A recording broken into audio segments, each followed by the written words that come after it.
Depois de falarmos sobre o comportamento e preparação de candidatos para encararem as eleições, vamos abordar agora o comportamento do eleitor. 2012, Marco, é ano de eleições municipais. O que você, que tem uma empresa da qualidade que você tem, do potencial, qual o primeiro conselho que você daria para o eleitor?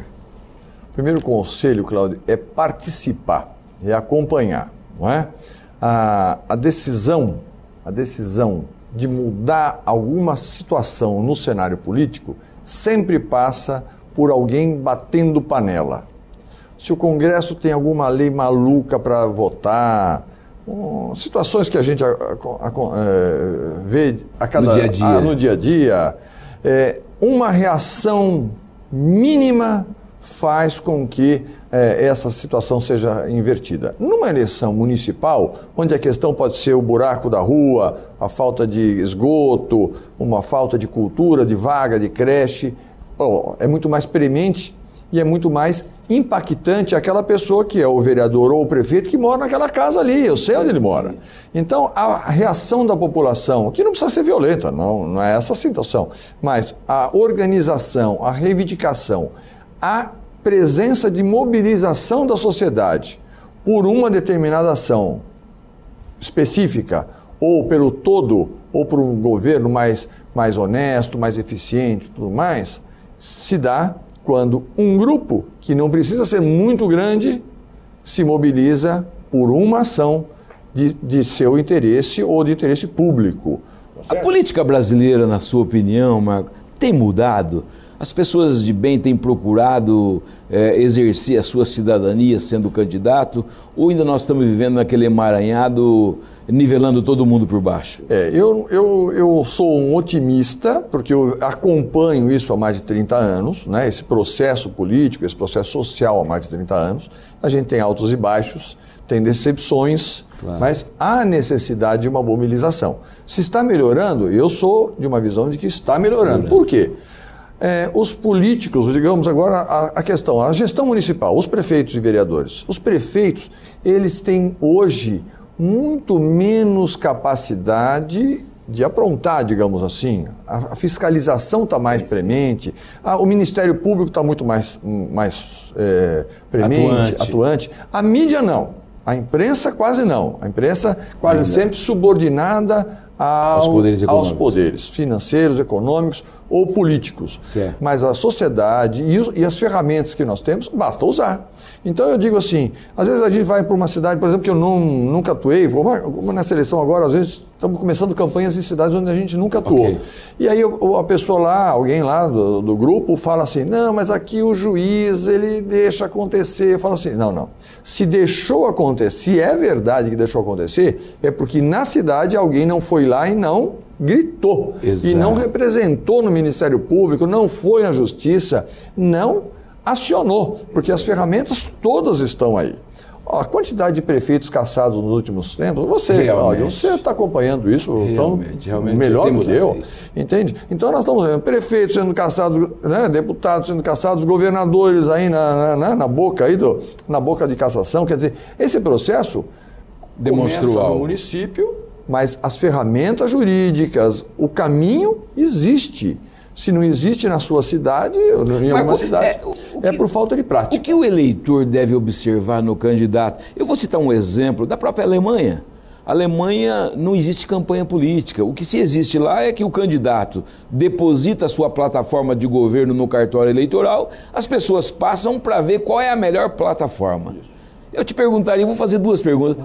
Você vê o Brasil chegará a esse ponto? É a primeira. Certo. E a segunda, o que o eleitor sofrido na questão da saúde pública, na questão da segurança, o que ele deve observar para contribuir para uma mudança no Brasil?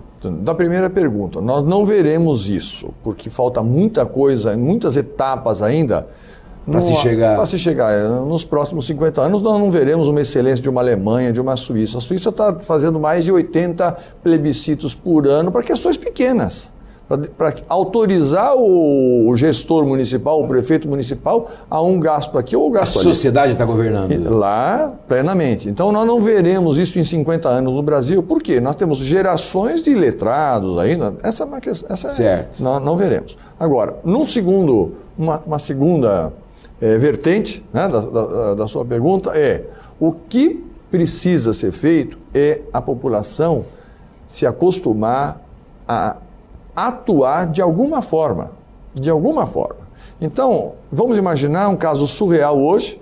Todos os moradores de um determinado quarteirão, do quarteirão onde você mora, onde eu moro, onde o telespectador mora, se reunir na sala de um morador daquele quarteirão, uma casa daquela comunidade, e falar sobre a eleição de 5 de outubro do ano que vem. Então, só falar o que vai precisar, o que está faltando. Quem veio aqui há 3 anos atrás, 3 e poucos anos atrás, pedir alguma coisa e não cumpriu. Deu vazão, cumpriu ou não cumpriu, tá certo? Alguém aqui não poderia representar a nossa comunidade?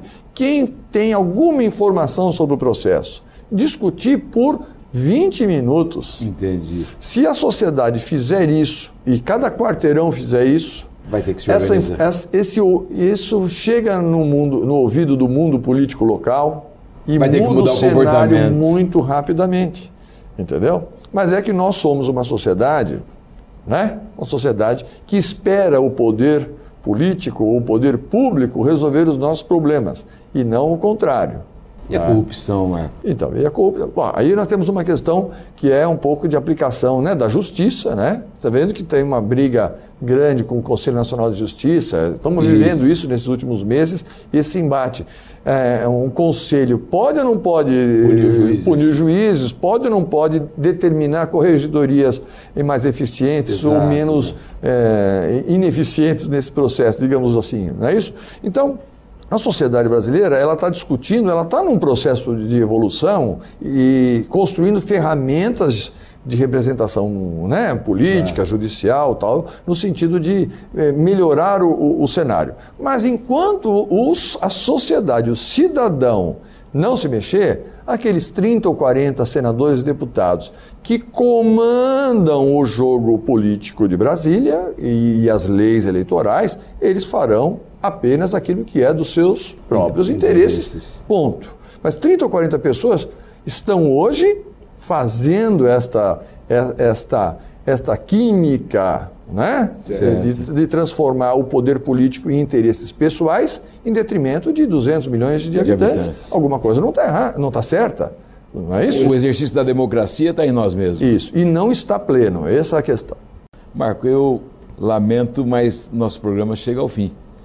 E eu quero aqui agradecer imensamente a sua participação. Conhecemos esse mundo de São Paulo, sabemos da correria do dia a dia e sei o quanto custou para você estar aqui nesta noite, para poder levar essas informações a toda a sociedade de Mato Grosso. Com certeza, a tua forma didática, a tua maneira de colocar, levou aquilo que é a principal bandeira do nosso programa, que é levar a cultura à sociedade de Mato Grosso. Eu quero te agradecer. Eu que agradeço, Cláudio, a tua presença, né, o teu convite, a oportunidade de a gente falar, a possibilidade de conversar sem censura, claro, né? Esse bate-papo que é tão característico teu, agradecer você, a sua equipe, estamos à disposição. Para mim é uma honra estar presente e poder dialogar com você e com os seus telespectadores. Eu espero outras vezes ter mais oportunidade de poder nos falarmos. Só peço ao Criador que Ele continue iluminando você e a sua família, e a todos nós. Que você tem muito a oferecer a esse Brasil. E eu espero você no próximo sábado, quando podemos tratar de mais um assunto do interesse da sociedade de Mato Grosso. Obrigado pela sua audiência e que Deus abençoe os lares de todos os cidadãos de Mato Grosso. Até lá, e Marco, muito obrigado. Obrigado. Um abraço.